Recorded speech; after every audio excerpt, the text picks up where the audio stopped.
ከሰሞኑ በተለያዩ ሶሻል ሚዲያዎች ላይ መነጋገሪያ የነበረው የተወዳጇ የፕሮቴስታንት ቤተክርስቲያን ዘማሪና በተለይ ደግሞ በቅርቡ ብዙዎቻችን እንደምናስታውሰው ሃሌሉያ በሚል ሁለተኛ አልበሟን ካወጣች በኋላ በፕሮቴስታንት እምነት ተከታዮች ብቻ ሳይሆን ከሃይማኖት ውጪ ያሉ ሰዎችም ጭምር በመዝሙሮቿ የተባረኩባት ዘማሪት አስቴር አበበ ከሰሞኑ ግን ከትዳር ሕይወቷ ጋር በተያያዘ ባለቤቷ በፌስቡክ ማህበራዊ ገጹ ላይ በጻፈው ጽሑፍ የተነሳ የትዳር ሕይወታቸው አደጋ ውስጥ እንደገባ በመግለጽ ብዙ የእምነቱ ተከታዮች ላይ ድንጋጤን ፈጥሮ የነበረ ሲሆን እኛ ግን በተቻለን አቅም እውነታው ምን እንደሆነ ለማጣራት ሞክረን ያገኘነውን ትክክለኛ መረጃ ይዘንላችኋል።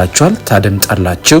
እናንተም ፕሮግራሙን እስከ መጨረሻ በማየት ቪዲዮንም ላይክ በማድረግ ለሌሎች እንድንደርስ አግዙን እያለን በቀጥታ ወደ ፕሮግራሙ እንሻገር። መልካም ቆይታ ይሁንላችሁ። ተወዳጇ ዘማሪት አስቴር አበበ ኑሮዋን በፊት ትኖርበት ከነበረችበት ሳውዝ አፍሪካ ተነስታ በካናዳ ቶሮንቶ ካደረገች ዓመታት ተቆጥረዋል። ታዲያ አስቱ ባለትዳርና የሶስት ሴት ልጆች እናት እንደሆነች ደጋግማ ስትናገር ብዙዎቻችን ሰምተናል። ዘማሪት አስቴር አበበ ኢየሱስን የምትዘምር ከጸሎትና ከአገልግሎት አልፎም ደግሞ ልጆቿን በብዙ ተግዳሮቶች ከማሳደግ የዘለለ ሌላ የተደበቀ ሕይወት እንደሌላት በቅርበት የሚያውቋት የቶሮንቶና አካባቢው ነዋሪዎች ሲመሰክሩ ተመልክተናል። ሰይጣን ዋና ዓላማውና ትኩረቱ እንግዲህ ብዙዎቻችን እንደምናውቀው በእግዚአብሔር እቅድ የተመሰረተውን ቅዱሱን የትዳር ተቋም በተለያየ መንገድ ማበላሸትና የአገልጋዮችን ሕይወት መምታት መሆኑ ግልጽ ነው። በእህታችንም ላይ የተነሳው ነገር እንግዲህ ከዚህ የዘለለ መስሎ አይሰማንም። በእርግጥ ጽሑፉን የጻፈውና ማህበራዊ ሚዲያዎች የተቀባበሉት ታሪክ የባለቤቷ የሽፌ እውነተኛ ታሪክ ወይም ደግሞ የእሱ ገጽ መሆኑን በእርግጥ አረጋግጠናል።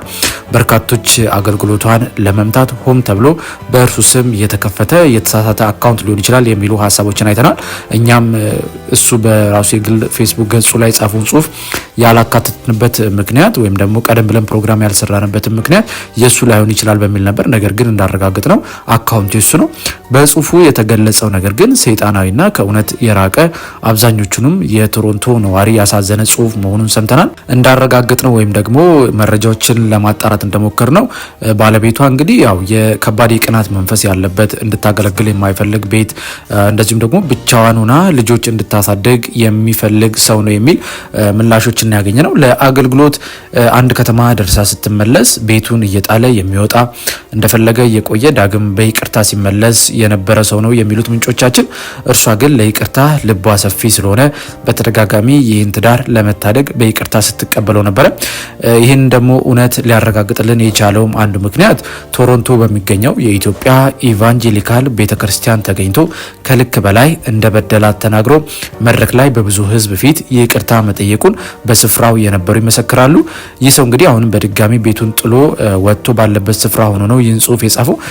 በእውነት እጅግ ያሳዝናል። እኛም እንዳልናችሁ እንግዲህ ሞር ወደ ዘማሪት አስቴር አበበ አጋርለን ሳይሆን ከሁለቱም ሳይድ መስማት ቢኖርብንም ነገር ግን በሱ በኩል ከባድ ፕሮብሌም እንዳለ እንድናረጋግጥ ያደረገን በቶሮንቶ በሚገኘው የኢትዮጵያ ኢቫንጀሊካል ቸርች ቤተክርስቲያን ተገኝቶ እንደበደላት ይቅርታ መጠየቁ አንድ ማሳያ ነው።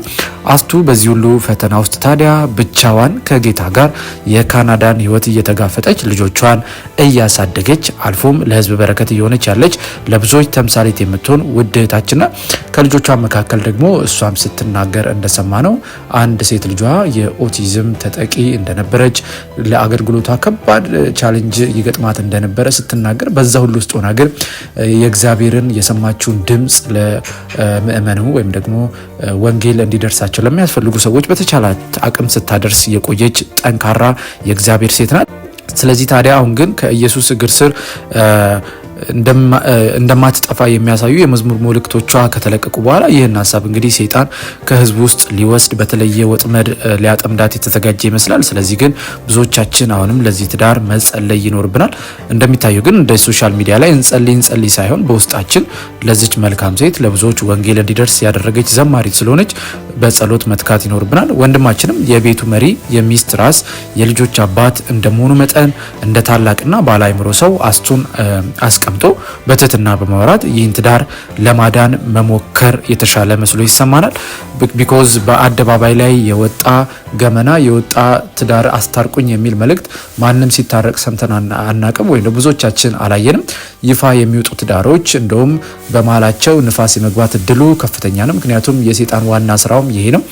ለማንኛውም ግን ጉዳቱ ሳያመዝን እዛው ለማስተካከል መሞከርና አጠገባቸው ያሉ ቅዱሳንም በጸሎት ከጎናቸው ሆነው ሰይጣንን ማሳፈር አለባቸው የሚል መልእክትን ማስተላለፍ እንፈልጋለን። ቢኮዝ የማንም ትዳር እንዲፈርስ የማንም ፍላጎት ነው ብለን አናስብም። ምክንያቱም ትውልድ የሚገነባው በትዳር ውስጥ ነው። እግዚአብሔርም ደግሞ ትልቁ ተቋም አድርጎ የመረጠው ትዳር እስከሆነ ድረስ እነዚህ ሰዎች በትዳራቸው ህይወት እንዲቀጥሉ ማድረግ አጠገባቸው ያሉ ቅዱሳን ድርሻ ነው፣ የእኛም ድርሻ ነው ብለን እናስባለን። ለማንኛውም ግን ከሰሞኑ በሶሻል ሚዲያ ላይ ሲተላለፍ እንደነበረው ጉዳዩ ተጋኖ ባይቀርብና ከችግሩን ከማውራት ይልቅ ወደ መፍትሄው መሄድ፣ ሁለተኛ ደግሞ እንደዚህ በሶሻል ሚዲያ ላይ ይፋ ከሚደረጉ ይልቅ በጓዳቸው ችግሮቻቸውን መፍታት እንዲችሉ እድሉን ማመቻቸት ከብዙዎቻችን ይጠበቃል። እኛም ይህን ፕሮግራም ለእናንተ ያቀረብንበት ምክንያት እውነታው ምን እንደሆነ ለመናገር ነው እንጂ ስለ ሁለቱ የግል የትዳር ህይወት ለማውራት አይደለም። ነገር ግን አንዴ ኦልሬዲ ፐብሊክ ስለሆነ በተለይ ባሏ ይህን ጉዳይ ከመጻፉ የተነሳ ብዙዎች ላይ ግርታን የፈጠረ ስለሆነ ያገኘነው መረጃ ለእናንተ ለማቅረብ ያደረግነው ጥረት እንደሆነ እንድታስቡ እንፈልጋለን። ለማንኛውም ውድ የይሁን ሚዲያ ቤተሰቦች በዛሬው ፕሮግራማችን ስለ ተወዳጇ የፕሮቴስታንት ቤተክርስቲያን ዘማሪ በተለይ በቅርቡ ሃሌሉያ በሚለው ሁለተኛ አልበሟ ብዙዎቹን አዳምጠን እንደዚሁም ደግሞ በዩቲዩብ ላይ ከ3 ሚሊዮን በላይ እይታን ያገኘው ሙሉ ፕሌሊስቷን ወይም ደግሞ ሙሉ አልበሟን ያቀረበችልን አስቱ ምን ያህል በሰዎች ዘንድ ተጽዕኖ መፍጠር የቻሉ መዝሙሮች እንዳሏት መገመት ብዙም አይከብድም።